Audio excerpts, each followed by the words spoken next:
বেআইনি জবরদখলের প্রতিবাদে এবার অভিনব প্রতিবাদ কামদুনির প্রতিবাদী মুখ টুম্পা কয়ালের।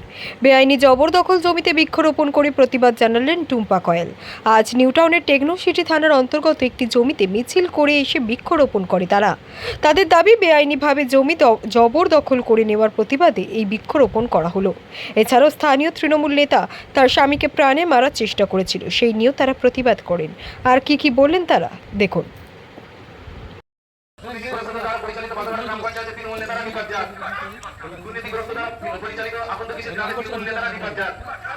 অন্যতম মুখ টুম্পা কয়ালের স্বামী তৃণমূল দুষ্কৃতীদের দ্বারা আক্রান্ত হয়েছে, জবাব দাও, জবাব দাও।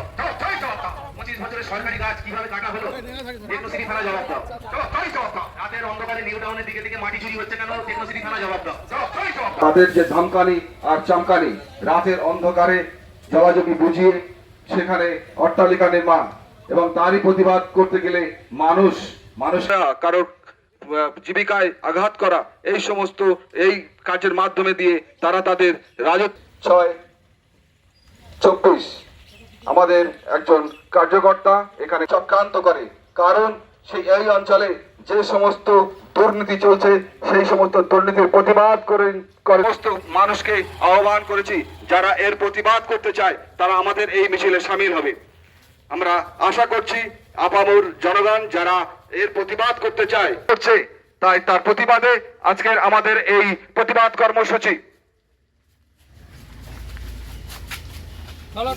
দুর্নীতিগ্রস্ত তৃণমূল নেতারা লোকসভা ভোটের পর যে পোস্টপোল ভায়োলেন্স আমরা সেই কোচবিহার থেকে আরম্ভ করে এই রাজারহাট বিশেষ করে বনমালীপুর এবং আগন্তকাশী অঞ্চল, সেই অঞ্চল নিউটাউন অঞ্চলের অন্তর্ভুক্ত এবং সেই অঞ্চলে যে সমস্ত সরকারি জমি জলা জমি থেকে আরম্ভ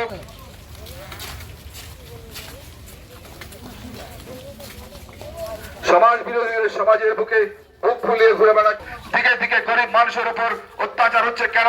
মমতা ব্যানার্জি পুলিশ, তুমি জবাব দাও। মাটি চোরে সরকার। আপনার রাজনীতি, আপনার আওয়াজ, বাংলা খবর।